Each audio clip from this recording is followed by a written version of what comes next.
as a course creator and a consultant or a coach, how important is it for you to go and get certified by every coaching certification program out there, or every, for example, marketing certification out there, in order to get people to purchase your product?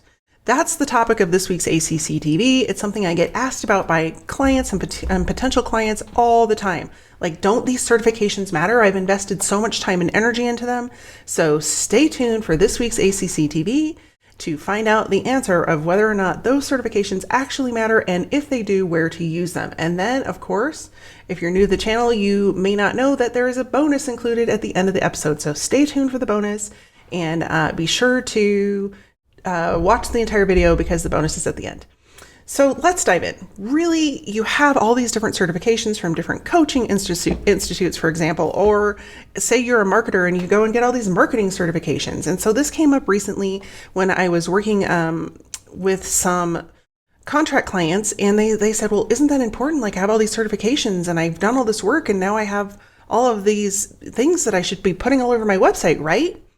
And so I asked a very simple question. I said, when you work with somebody, or when somebody comes to you and they want to hire you, do they ask you immediately what certifications you have?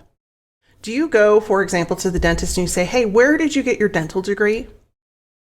Probably not, because you're going to the dentist because you either are taking care of preventative tooth care, or you are in pain.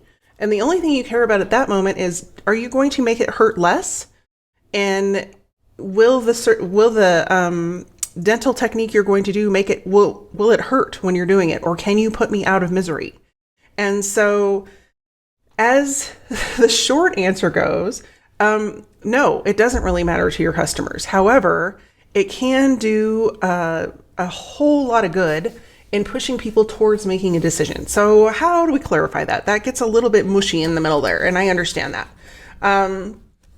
And so, when we have those certifications, I am, of course, a proponent of lifelong learning. And as a business owner, regardless of your industry, it is important that you continue to learn so that you stay up on trends, you know the latest in technology, all of the different things that happen in all the different industries, which is why so many industries require continuing education credits. It's really important that you keep up with your knowledge and your skill set. Otherwise, you're going to end up doing marketing from 20 years ago and wonder why it doesn't work, for example. And this actually came up with a potential client that I just talked to this week. Had some people doing his marketing, and said, oh yeah, they just updated my website. This website seriously looked like it came out in 1997. I was like, you can tell this person's been out of the industry for a very long time because their work shows it. And so how does that person compete with somebody who's up to date, using scrolling front pages, has opt-in forms that pop up, all kinds of different things that actually look like a modern website? You can't compete. And so getting back to the topic at hand is like those certifications and that training, it matters. However, like the dental example, if you are going to hire somebody, for example, to do your marketing, this is a field of expertise for me. There are 100 different certifications I can get as a marketer, but really what it comes down to with why people choose to work with me versus someone else, what it comes down to is I can show them the results I've gotten for other people. That's ultimately what people want. They don't want to continue to throw money at something and go, oh, I hope it works. I hope it works. They want to say, here, I'm going to invest this money. Can you show me your track record of how you've helped other people with this same type of investment? And I can do that.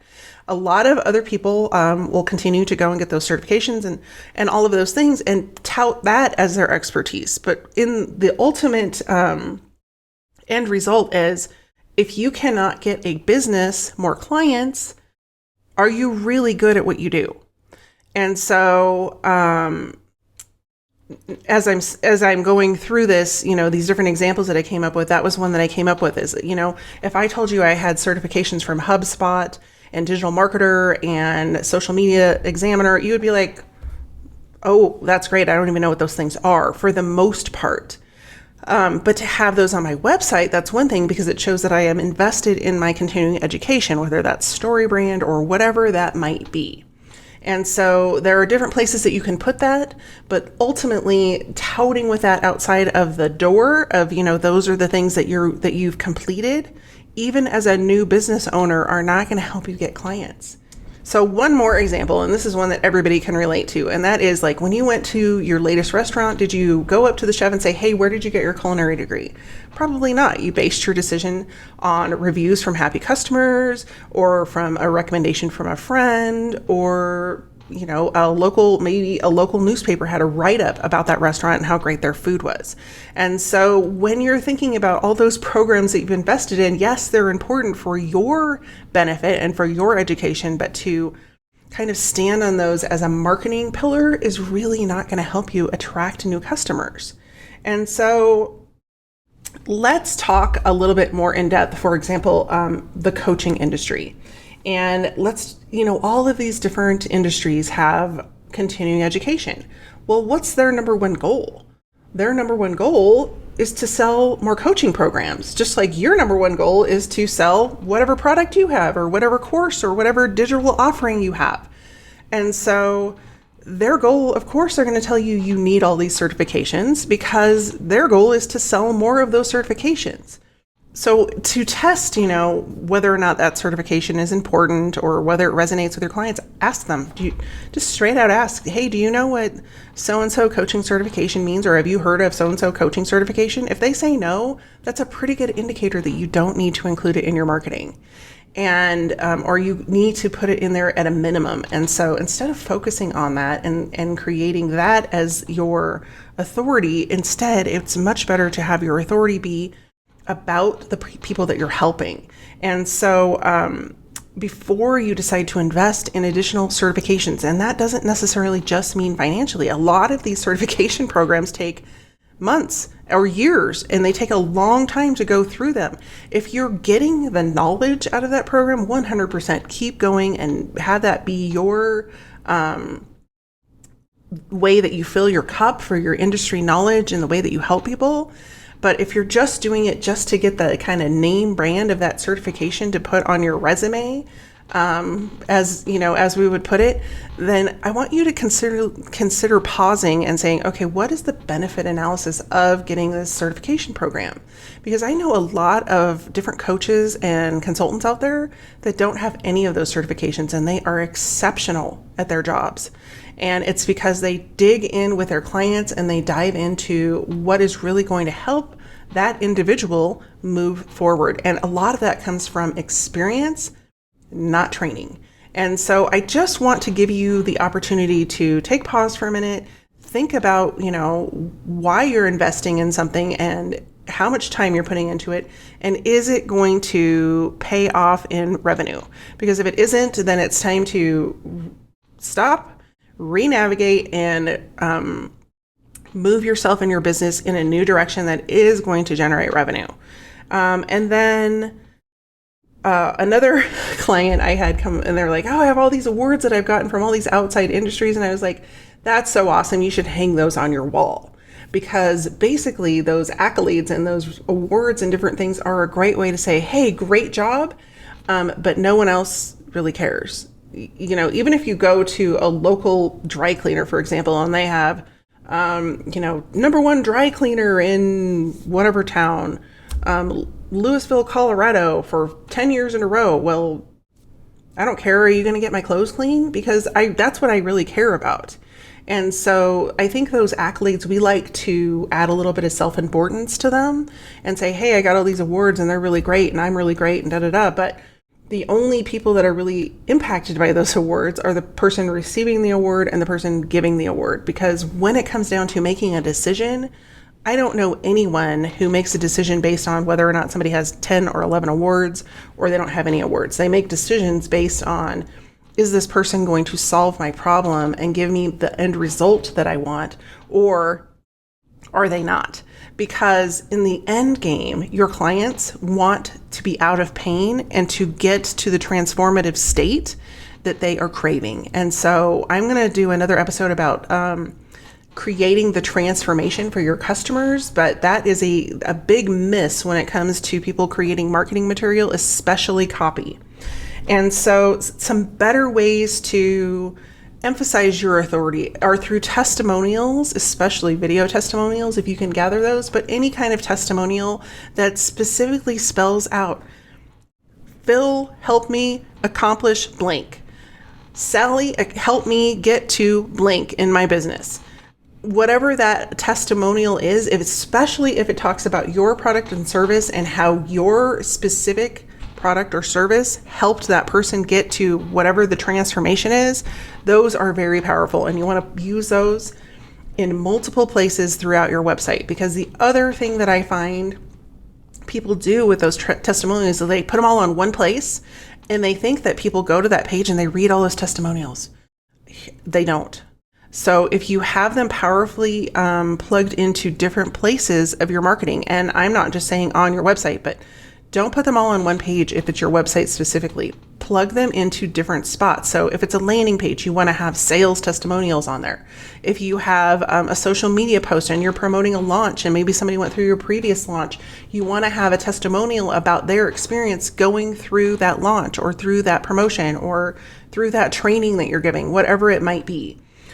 So make it congruent with whatever you're talking about and use those testimonials that will promote whatever it is that you're trying to put in front of people to get them to take action. So, and you can also use them in emails. I mean, you should really utilize your testimonials throughout your marketing. And the same is for case studies. Now, I've seen people do really great jobs with case studies where they will have for example, people come on their podcast and they'll tell their story and they'll be asked very specific questions about how the program helped them get to whatever result they achieved. And that person becomes, a case study. Then those case study quotes and different pieces of that interview are pulled out and utilized in different areas of marketing. So whether that's an email that's talking about the case study, or maybe it's an email that's a promotion for whatever product that helped that person get their results. So case studies is another more in-depth look about how you help people and the results that you've helped them achieve. So that's a much better way to illustrate your authority and illustrate your competence in what you do. So as promised, one of the things that you can do in lieu of focusing on your certifications and accreditations and all of those different things when you're trying to create those case studies is to collect case studies throughout your customer journey. And so oftentimes what we do is we get really excited and we jump in with working with somebody and we don't take the time to document where they are now. And why this is really powerful is one, it helps you measure results with your clients. And most people do not do that. They just go, oh yeah, we've helped thousands of people, and it's very generic. But when you can have really specific results that you present to future clients or potential customers, they're going to look at that and go, oh my gosh, they have very specific results of they've increased their open rates, for example, from 10% to 30% after 3 emails, only 3 emails. And that is a specific result that I've gotten in the habit, not only with my business, but with my clients' business, of getting them to ask for. And I've had other marketing people go, how do you get those results? And it's because I put into my system, here's our starting point. And then the other great place to put another kind of tally mark to start collecting testimonial information is in the middle of your journey. And how you do that is you go back and you say, hey, remember over here on day 1, so maybe it's week 1, day 1, whatever it is that you decide to gather that initial information, you were here. So for example, you were here and you only had 1,000 subscribers. And now here in week 3, look, you've had a growth of 50%. And yeah, you have 1,500 subscribers. That's pretty awesome for such a short amount of time. Let's keep going on the process and see where we end up. And then, of course, you can guess the last point of collection of data is at the end. Like, where are they at the end of their process with you? And what are the numbers for using our follower example is you went from 1,000 to 5,000 in just this short amount of time. We worked together for 6 weeks and now you have 5,000 subscribers. And how many of those people have actually become customers? That even becomes more powerful. And so when you get in the habit of creating those touch points for your clients, it not only helps you to promote to new clients, but it helps show them that you do what you say you can do, which increases the potential that they're going to advertise and talk about you to their friends and coworkers and other people in the industry in a positive way.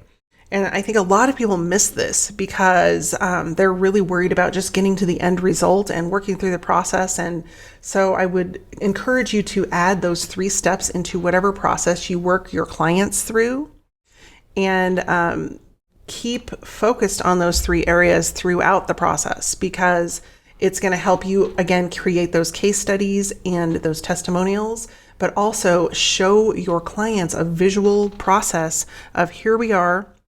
Here's where we were, here we are now, and here's where we're gonna be. And at the end of the process, this is what we've achieved. And that's a really powerful marketing, much more powerful than all of the certificates and awards that you have hanging on your wall, because you have transformed somebody's life. So that's it for this week's ACC-TV. I want you to rethink how you apply those accreditations, certifications, and knowledge that you've gained.